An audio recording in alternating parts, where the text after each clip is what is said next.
Hello, welcome back to Story Time. This is Volume 1, Story 1, Part 2. And we are reading The Two-Gun Man, and we were just about to start Chapter 2. The Man with Nerve. At about 10 o'clock of the 4th of July, a rider topped the summit of the last swell of land and loped his animal down into the single street of Parisa. The buildings on either side were flat-roofed and coated with plaster. Over the sidewalks extended wooden awnings, beneath which opened very wide doors into the coolness of saloons. Each of these places ran a bar, and also games of roulette, faro, craps, and stud poker. Even this early in the morning, every game was patronized.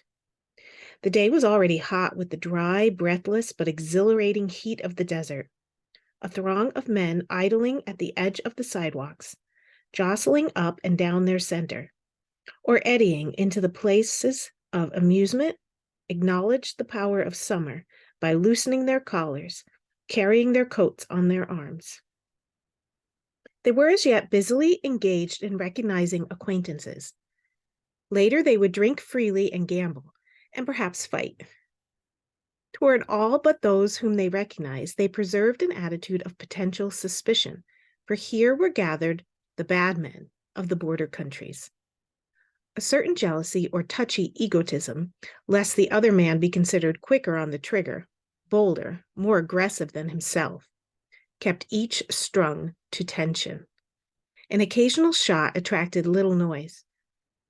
Men in the cow countries shoot as casually as we strike matches, and some subtle instinct told them that the reports were harmless.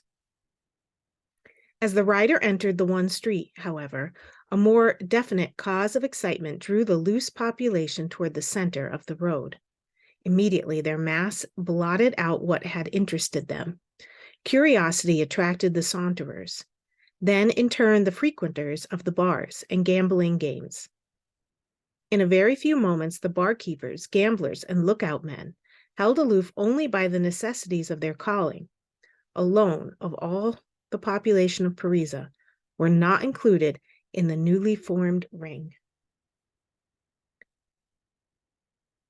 The stranger pushed his horse resolutely to the outer edge of the crowd, where, from his point of vantage, he could easily overlook their heads. He was a quiet-appearing young fellow, rather neatly dressed in the border costume, rode a center-fire or single-cinch saddle, and wore no chaps. He was what is known as a two-gun man. That is to say, he wore a heavy Colt's revolver on either hip. The fact that the lower ends of his holsters were tied down in order to facilitate the easy withdrawal of the revolvers seemed to indicate that he expected to use them. He had furthermore a quiet gray eye, with the glint of steel that bore out the inference of the tied holsters. The newcomer dropped his reins on his pony's neck, eased himself to an attitude of attention, and looked down gravely on what was taking place. He saw over the heads of the bystanders a tall, muscular, wild-eyed man, hatless, his hair rumpled into staring confusion, his right sleeve rolled to his shoulder, a wicked-looking 9-inch knife in his hand, and a red bandana handkerchief hanging by one corner from his teeth. "What's biting the locoed stranger?" the young man inquired of his neighbor. The other frowned at him darkly. "Dares anyone to take the other end of that handkerchief in his teeth and fight it out without letting go?" "Nice, joyful proposition," commented the young man. He settled himself to closer attention. The wild-eyed man was talking rapidly. What he said cannot be printed here. What he said cannot be printed here. Mainly, was it derogatory of the southern countries. Shortly, it became boastful of the northern, and then of the man who uttered it. He swaggered up and down, becoming always the more insolent as his challenge remained untaken. Why don't you take him up? Inquired the young man after a moment. Not me, negatived the other vigorously. I'll go your little old gunfight to a finish, but I don't want any cold steel in mine. Ugh, it gives me the shivers. It's a regular Mexican trick. With a gun, it's down and out, but this knife work is too slow and searching. The newcomer said nothing, but fixed his eye again on the raging man with the knife. Don't you reckon he's bluffing? He inquired. Not any, denied the other with emphasis. He's just drunk enough to be crazy mad. The newcomer shrugged his shoulders and cast his glance searchingly over the fringe of the crowd. It rested on a Mexican. Hi, Tony, come here, he called. The Mexican approached, flashing his white teeth. Here, said the stranger, lend me your knife a minute. The Mexican, anticipating sport of his own peculiar kind, obeyed with alacrity. You fellows make me tired, observed the stranger, dismounting. He's got the whole town full of you, bluffed to a standstill. Damn if I don't know his little game. He hung his coat on his saddle, shouldered his way through the press, which parted for him readily, and picked up the other corner of the handkerchief. Now, you mangy son of a gun, said he. Chapter 3. The Agreement. Jed Parker straightened his back, rolled up the bandana handkerchief, and thrust it into his pocket, hit flat with his hand the tousled mass of his hair, and thrust the long hunting knife into its sheath. You're the man I want, said he. Instantly, the two-gun man had jerked loose his weapons and was covering the foreman. Am I? He snarled. Not just that way, explained Parker. My gun is on my hoss, and you can have this old toad sticker if you want it. I've been looking for you and took this way of finding you. Now let's go talk. The stranger looked him in the eye for nearly a half a minute without lowering his revolvers. I go you, said he briefly, at last. But the crowd, missing the purport, and in fact the very occurrence of this colloquy, did not understand. It thought the bluff had been called, and naturally, finding harmless what had intimidated it, gave way to an exasperated impulse to get even. You blank, blank, blank bluffer, shouted a voice. Don't you think you can run any such rankaboo here? Jed Parker turned humorously to his companion. Do we get that talk? He inquired gently. For answer, the two-gun man turned and walked steadily in the direction of the man who had shouted. The latter's hand strayed uncertainly toward his own weapon, but the movement paused when the stranger's clear steel eye rested on it. This gentleman, pointed out the two-gun man softly, is an old friend of mine. Don't you get to calling him names. His eye swept the bystanders calmly. Come on, Jack, said he, addressing Parker. On the outskirts, he encountered the Mexican from whom he had borrowed the knife. Here, Tony, said he with a slight laugh. Here's a peso. You'll find your knife back there where I had dropped her. He entered a saloon, nodded to the proprietor, and led the way through to a box-like room containing a board table and 2 chairs. Make good, he commanded briefly. I'm looking for a man with nerve, explained Parker with equal succinctness. You're the man. Well, do you know the country south of here? The stranger's eyes narrowed. Proceed, said he. I'm foreman of the Lazy Y of Soda Springs Valley Range, explained Parker. I'm looking for a man with sand enough and knowledge of the country enough to lead a posse after cattle rustlers into the border country. I live in this country, admitted the stranger. So do plenty of others, but their eyes stick out like 2 raw oysters when you mention the border country. Will you tackle it? What's the proposition? Come and see the old man. He'll put it to you. They mounted their horses and rode the rest of the day. The desert compassed them about, marvelously changing shape and color and every character with the noiselessness of Phantasmagoria? Evening, the desert stars shone steady and unwinking, like the flames of candles. By moonrise, they came to the home ranch. The buildings and corrals lay dark and silent against the moonlight that made of the plain a sea of mist. The two men unsaddled their horses and turned them loose in the wire-fenced pasture, the necessary noises of their movements sounding sharp and clear against the velvet hush of the night. After a moment, they walked stiffly past the sheds and cook shanty, past the men's bunkhouse, and the tall windmill silhouetted against the sky, to the main building of the home ranch, under its great cottonwoods. There a light still burned. For this was the third day, and Buck Johnson awaited his foreman. Jed Parker pushed in without ceremony. "Here's your man, Buck," said he. The stranger had stepped inside and carefully closed the door behind him. The lamplight threw into relief the bold, free lines of his face, the details of his costume, powdered thick with alkali, the shiny butts of the two guns in their open holsters, tied at the bottom. Equally, it defined the resolute countenance of Buck Johnson turned up in inquiry. The two men examined each other and liked each other at once. "How are you?" greeted the cattleman. "Good evening," responded the stranger. "Sit down," invited Buck Johnson.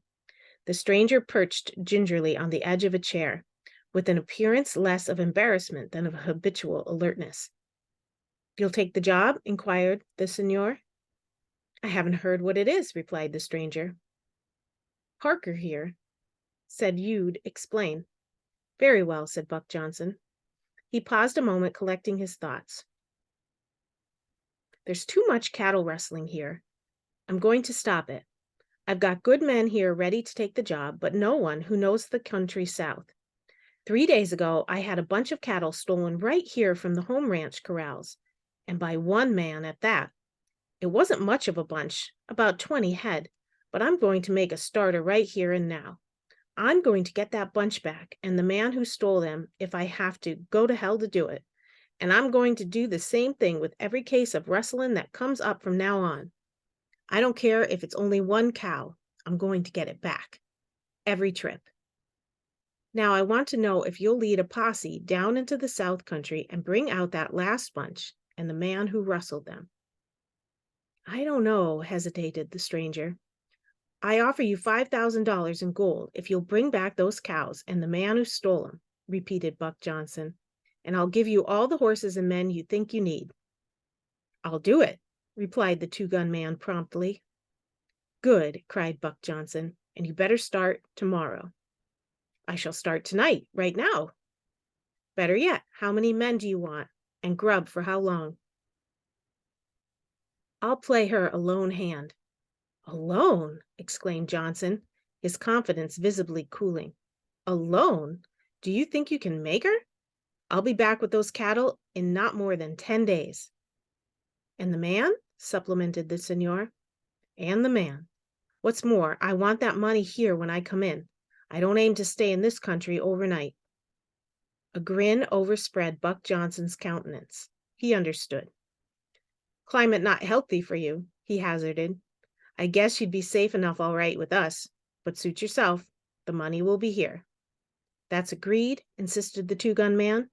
"Sure." "I want a fresh horse. I'll leave mine. He's a good one. I want a little grub." "All right. Parker. Parker will fit you out." The stranger rose. "I'll see you in about 10 days." "Good luck," Senor Buck Johnson wished him. Chapter 4. The Accomplishment. The next morning, Buck Johnson took a trip down into the pasture of 500 wire-fenced acres. "He means business," he confided to Jed Parker on his return. "That cavallo of his is a heap sight better than the shorty horse we let him take. Jed, you found your man with nerve all right. How did you do it?" The two settled down to wait, if not with confidence, at least with interest. Sometimes remembering the desperate character of the outlaws, their fierce distrust of any intruder, the wildness of the country, Buck Johnson and his foreman inclined to the belief that the stranger had undertaken a task beyond the powers of any one man. Again, remembering the stranger's cool gray eyes, the poise of his demeanor, the quickness of his movements, and the two guns with tied holsters to permit of easy withdrawal, they were almost persuaded that he might win. He's one of those long chance fellows, surmised Jed. He likes excitement. I see that by the way he takes up his life with knife play.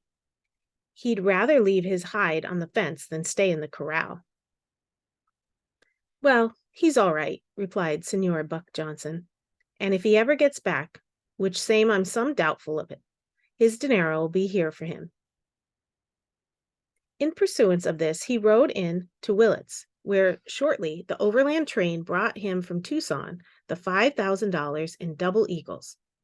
In the meantime, the regular life of the ranch went on. Each morning sang the Chinese cook, rang the great bell, summoning the men. They ate, and then caught up the saddle horses for the day, turning those not wanted from the corral into the pasture.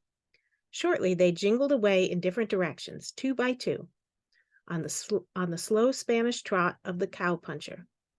All day long, thus, they would ride, without food or water for man or beast, looking the range, identifying the stock, branding the young calves, examining generally into the state of affairs, gazing always with grave eyes on the magnificent, flaming, changing, beautiful, dreadful desert of the Arizona plains. At evening, when the colored atmosphere, catching the last glow, threw across the Chiricahua its veil of mystery, they jingled in again, 2 by 2, untired, unhasting, the glory of the desert in their deep-set, steady eyes. And all the day long, while they were absent, the cattle too made their pilgrimage, straggling in singly, in pairs, in bunches, in long files, leisurely, ruminantly, without haste. There, at the long troughs filled by the windmill or the blindfolded pump mule, they drank, then filed away again into the mists of the desert, and Senor Buck Johnson, or his foreman, Parker, examined them for their condition, noting the increase, remarking the strays from another range. Later, perhaps, they too rode abroad.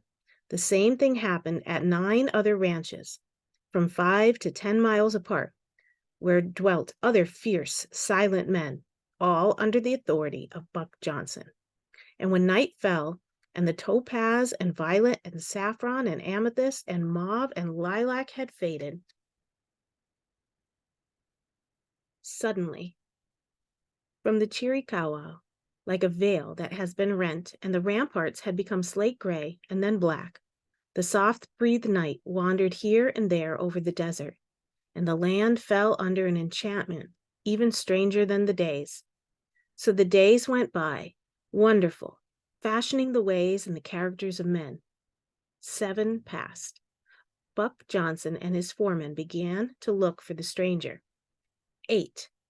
They began to speculate. 9. They doubted. On the 10th, they gave him up. And he came. They knew him first by the soft lowing of cattle. Jed Parker, dazzled by the lamp, peered out from the door and made him out dimly, turning the animals into the corral. A moment later, his pony's hoofs impacted softly on the baked earth. He dropped from the saddle and entered the room. "I'm late," said he briefly, glancing at the clock, which indicated 10. "But I'm here." His manner was quick and sharp, almost breathless, as though he had been running. "Your cattle are in the corral, all of them. Have you the money?" "I have the money here," replied Buck Johnson, laying his hand against a drawer, "and it's ready for you when you've earned it. I don't care so much for the cattle. What I wanted is the man who stole them. Did you bring him?" "Yes, I brought him," said the stranger. "Let's see that money." Buck Johnson threw open the drawer and drew from it the heavy canvas sack. "It's here. Now bring in your prisoner." The two-gun man seemed suddenly to loom large in the doorway. The muzzles of his revolvers covered the two before him. His speech came short and sharp. I told you I'd bring back the cows and the one who rustled them, he snapped. I've never lied to a man yet. Your stock is in the corral. I'll trouble you for that 5,000. I'm the man who stole your cattle.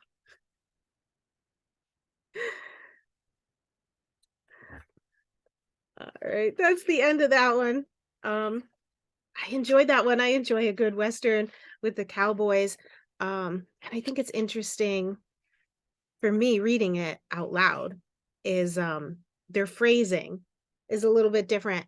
I read a lot and I read out loud a lot. Um, and the phrasing is a little bit tricky, and you probably notice that it catches me. So I guess as we go through these 100 stories, we will both become more used to it as we go. And I do miss my tablet where I could just tap a word, get the pronunciation, get the meaning. I miss that.